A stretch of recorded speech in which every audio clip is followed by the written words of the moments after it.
ہم کبھی کبھی انسان کی زندگی میں کچھ سوال اتنے اتنے بنیادی ہوتے ہیں کہ وہ بظاہر بہت سادہ لگتے ہیں، لیکن اگر ان کی گہرائی میں اترا جائے نا تو وہ پوری زندگی کا زاویہ بدل سکتے ہیں۔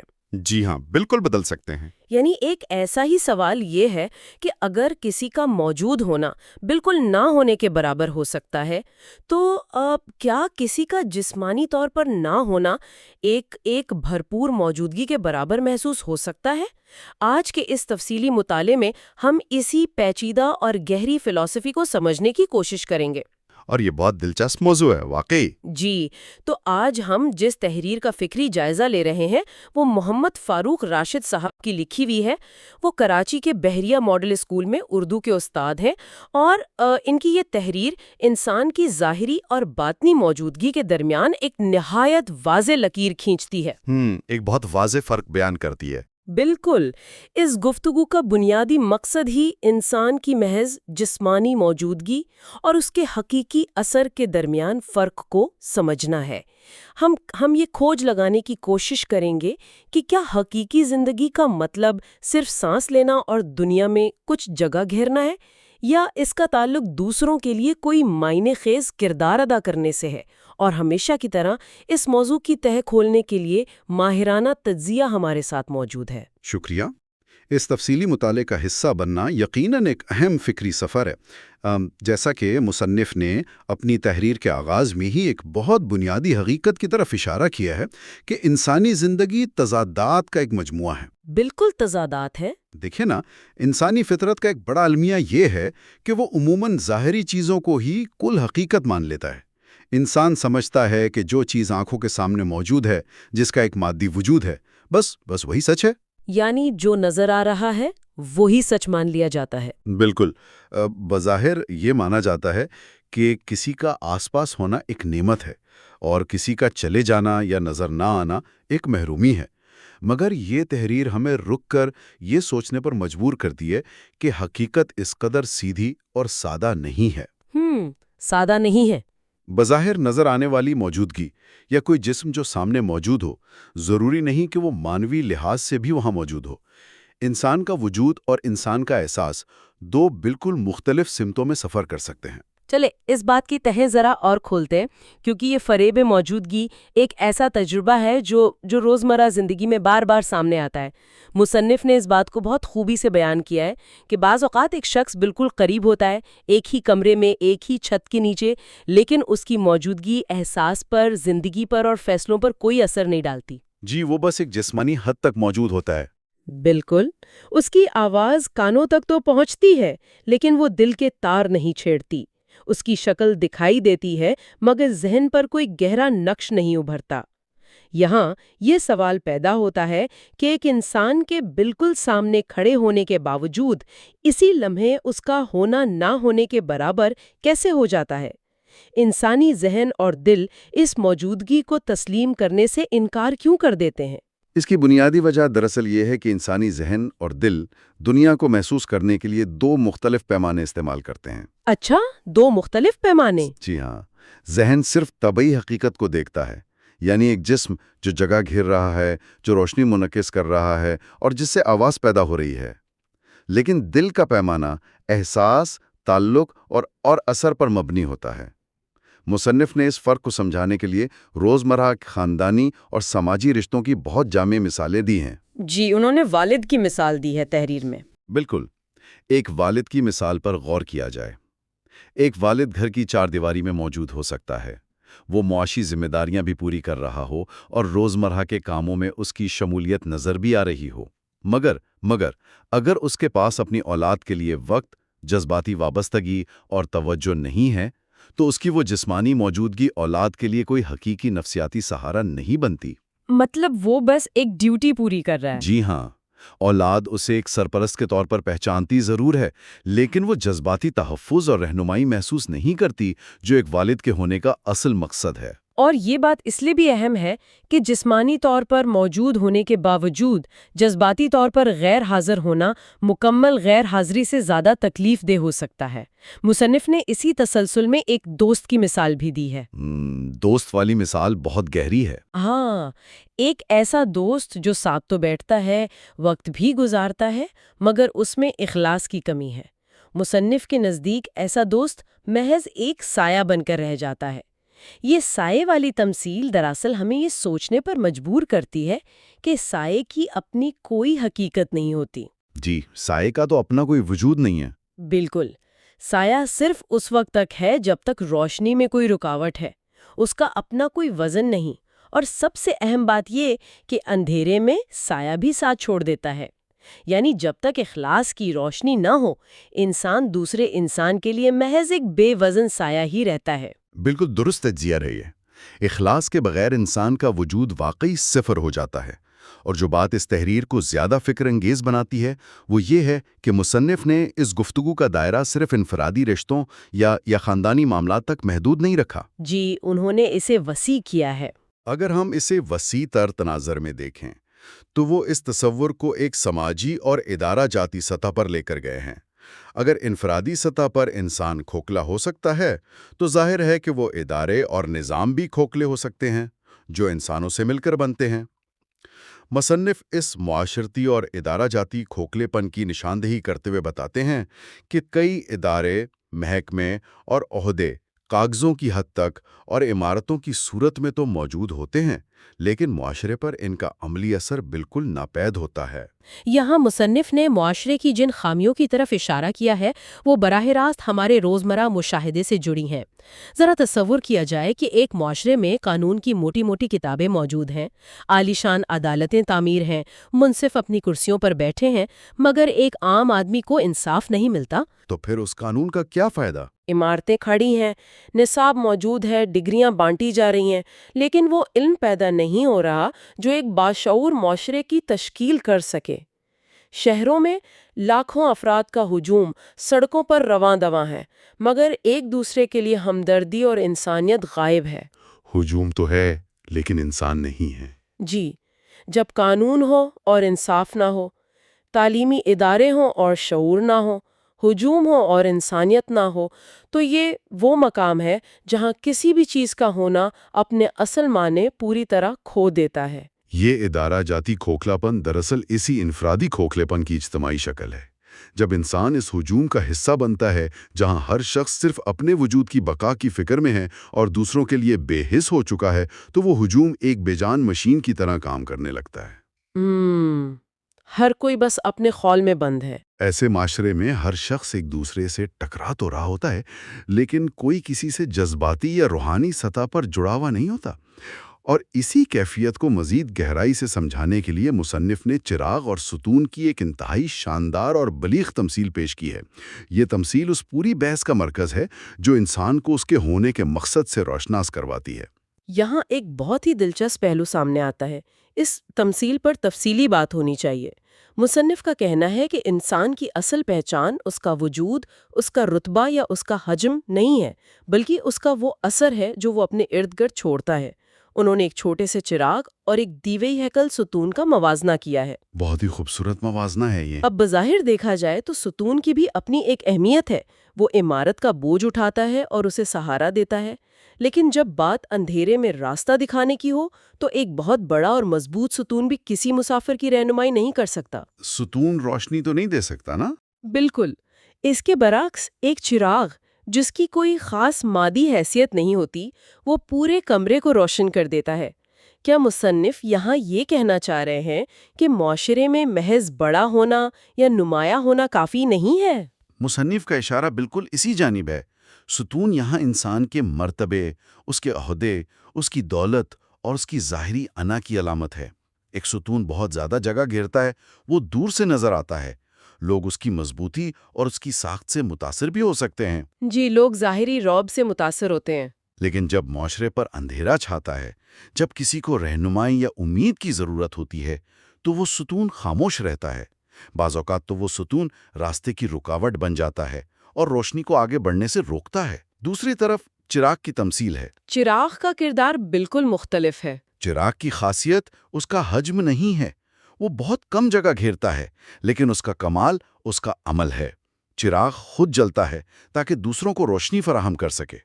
چراغ کا مقصد جگہ گھیرنا نہیں بلکہ اندھیرے کو ختم کرنا ہے۔ یعنی اگر معاشرے کے تناظر میں دیکھا جائے تو جو لوگ صرف اپنے عہدے، اپنے بینک بیلنس یا اپنی طاقت کے بل بوتے پر پہچانے جاتے ہیں اور جن کا دوسروں کی زندگی میں کوئی مثبت کردار نہیں ہوتا، وہ دراصل ستون ہیں۔ وہ معاشرے میں جگہ تو بہت گھیر رہے ہیں، لیکن ان کا وجود دوسروں کے لیے بے معنی ہے۔ بالکل، وہ محض جگہ گھیر رہے ہیں۔ اور وہ لوگ جو بظاہر بہت عام سے ہیں لیکن ان کے عمل سے دوسروں کی زندگی میں آسانیاں پیدا ہو رہی ہیں، وہ چراغ کی مانند ہے۔ یہ تمثیل اس بات کو بھی واضح کرتی ہے کہ اگر وہ چراغ بجھ بھی جائے، یعنی وہ انسان دنیا سے چلا بھی جائے، تو اس کی دیوی روشنی کسی نہ کسی شکل میں راستہ دکھاتی رہتی ہے، جبکہ ستون کے گرنے سے صرف ملبہ پیدا ہوتا ہے۔ بالکل، اور یہ ملبہ معاشرے پر ایک بوجھ بن جاتا ہے۔ اسی نقطے کو آگے بڑھاتے ہوئے، چونکہ اس تحریر کے مصنف خود ایک معلم ہیں، اس لیے تعلیم اور استاد کے کردار پر ان کی تنقید اور تجزیہ بہت اہمیت کا حامل ہے۔ تعلیم کے میدان میں یہ چراغ اور ستون والی حقیقت پوری شدت سے نکھر کر سامنے آتی ہے۔ ایک استاد کے حوالے سے ان کی بات بہت چشم کشا ہے۔ مصنف کے نزدیک ایک استاد کا محض کلاس میں آنا، حاضری کے رجسٹر پر دستخط کرنا اور مقررہ وقت پورا کر کے چلے جانا معلم ہونے کی دلیل نہیں ہے۔ یہ تو محض ایک دفتری کارروائی ہے جو ایک ستون بھی کر سکتا ہے۔ یہ تو بڑی کڑی تنقید ہے، کیونکہ بظاہر تو ایک استاد اپنا فرض پورا کر رہا ہوتا ہے، وہ نصاب پڑھا رہا ہوتا ہے، لیکن مصنف کے مطابق یہ کافی نہیں ہے۔ تو پھر ایک استاد کا حقیقی کردار کیا ہونا چاہیے؟ کیا اس سے صرف معلومات منتقل کرنے والا ایک ذریعہ نہیں ہونا چاہیے؟ معلومات تو کتابوں میں بھی موجود ہیں، اور آج کے دور میں تو انٹرنیٹ پر ہر چیز دستیاب ہے۔ اصل معلم معلومات منتقل نہیں کرتا، وہ شعور بیدار کرتا ہے۔ مصنف کے مطابق اصل استاد وہ ہے جو طلباء کے ذہنوں میں سوال پیدا کرے، ان کے اندر کائنات کو سمجھنے کی جستجو جگائے اور انہیں خود اپنی ذات کو پہچاننے کا ہنر سکھائے۔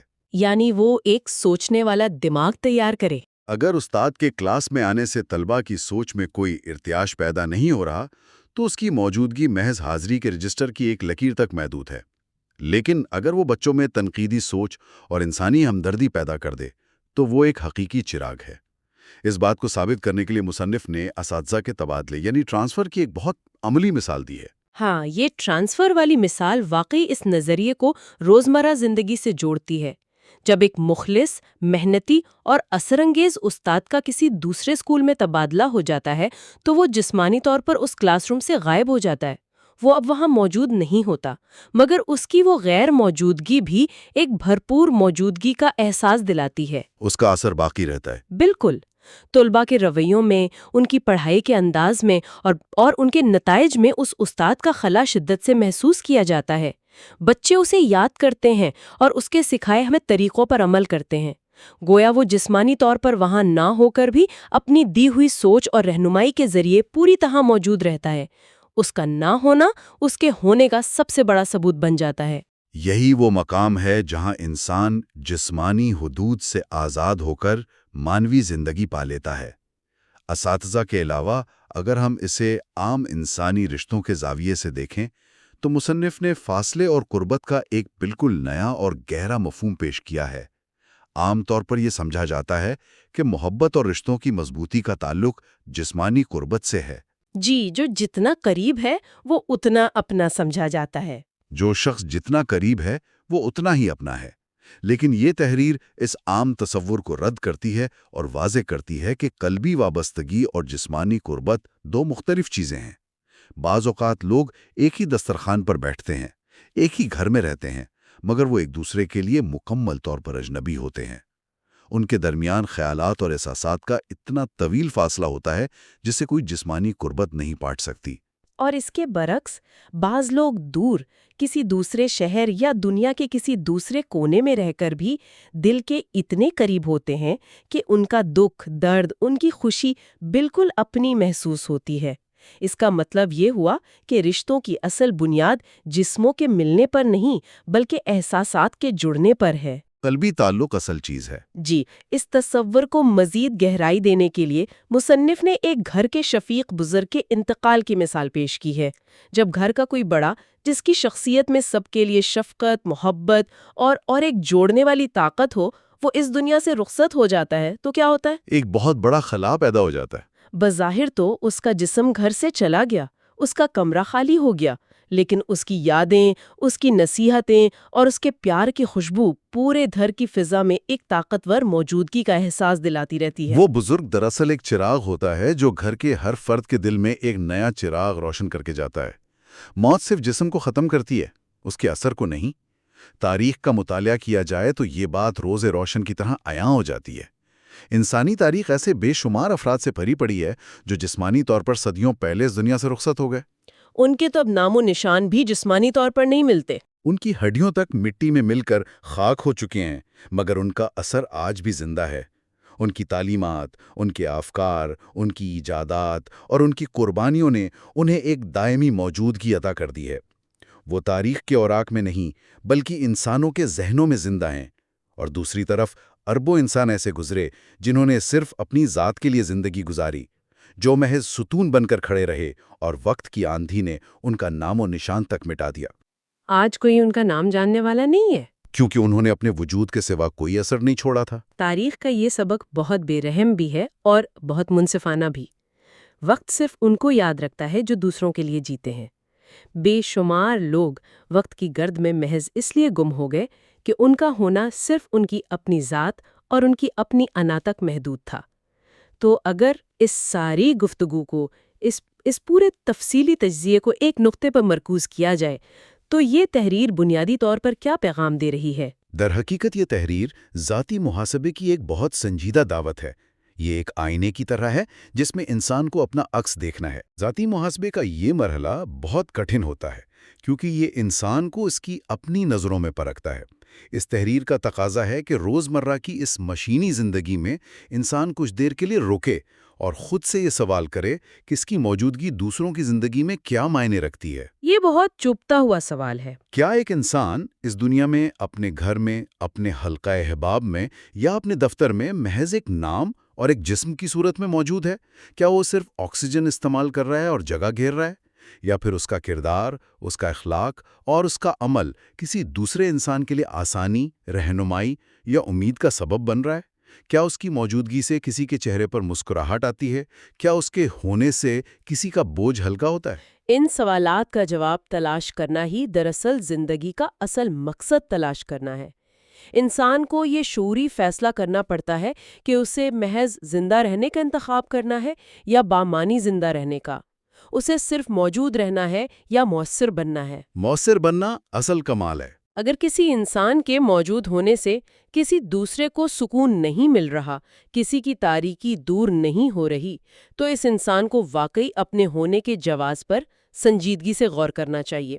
یہ عمل ایک دن کی بات نہیں، بلکہ یہ ایک مسلسل جد و جہد ہے جس میں ہر روز انسان کو ستون بننے کی خواہش مار کر چراغ بننے کی کوشش کرنی پڑتی ہے۔ بلا شبہ۔ اور اگر اس پورے فلسفے اور آج کے اس تفصیلی مطالعے کے مرکزی خیال کو سمیٹا جائے تو محمد فاروق راشد صاحب کی تحریر سے جو حتمی سچائی نکھر کر سامنے آتی ہے وہ یہ ہے کہ ہونا اور نہ ہونا کوئی مادی یا جسمانی کیفیت نہیں ہے، یہ خالصتاً ایک مانوی اور روحانی کیفیت ہے۔ جسم تو ایک دن مٹ ہی جاتا ہے۔ وقت کا پہیہ بہت تیزی سے گھومتا ہے، ظاہری جسم ڈھل جاتا ہے، مٹ جاتا ہے اور بالآخر خاک کا حصہ بن جاتا ہے، مگر انسان کا چھوڑا ہوا اثر ہمیشہ باقی رہتا ہے۔ اگر ایک انسان کا کردار بے اثر ہے تو وہ دنیا میں موجود ہو کر سانسیں لیتے ہوئے بھی غائب ہے، مردہ ہے، اور اگر اس کا کردار مؤثر ہے تو وہ اس دنیا سے رخصت ہو کر بھی اپنے کام اور اپنی سوچ کی بدولت ہمیشہ زندہ اور موجود رہتا ہے۔ حتمی طور پر انسان کو اس کے حجم، اس کے لباس یا اس کی شکل و صورت سے نہیں بلکہ اس کے اثر اور اس کی افادیت سے پہچانا جاتا ہے۔ آج کی اس نشست کو اختتام کی طرف لے جاتے ہوئے ایک انتہائی فکر انگیز زاویے پر غور کرنا ضروری ہے۔ ہم نے ماضی اور حال کی بات کی، اداروں اور رشتوں کا جائزہ لیا، لیکن آج کا دور ڈیجیٹل دور ہے۔ انسان اپنی زندگی کا ایک بہت بڑا حصہ روزانہ کئی گھنٹے اسکرینز کے سامنے اور سوشل میڈیا پر گزارتا ہے۔ کیا آن لائن دنیا میں انسان کا یہ وجود، جسے ہم ڈیجیٹل موجودگی کہہ سکتے ہیں، اسی چراغ اور ستون کے فلسفے پر پورا اترتا ہے؟ یہ ایک بہت اہم پہلو ہے۔ آج انسان ورچوئل دنیا میں پوسٹ کر رہا ہے، تصاویریں لگا رہا ہے اور تبصرے کر رہا ہے، لیکن سوال یہ ہے کہ کیا یہ آن لائن موجودگی واقعتاً کوئی مثبت اثر رکھتی ہے؟ کیا انسان انٹرنیٹ پر ایک ایسا ورچوئل ہجوم تو نہیں بن گیا جو مسلسل شور تو مچا رہا ہے، مگر جس میں فکری گہرائی اور انسانی ہمدردی سرے سے غائب ہے؟ بس ایک بے ہنگم شور ہے۔ ذرا اس بات پر غور کیا جائے کہ جب کل کو مستقبل کی نسلیں ہماری یہ ڈیجیٹل ہسٹری دیکھیں گی، جب وہ ہمارے چھوڑے ہوئے ڈیٹا کا تجزیہ کریں گی، تو کیا انہیں وہاں خیالات کو روشن کرنے والا کوئی چراغ ملے گا، یا پھر نفرت، انا اور دکھاوے کے اندھیرے میں کھڑا ایک بے جان ستون؟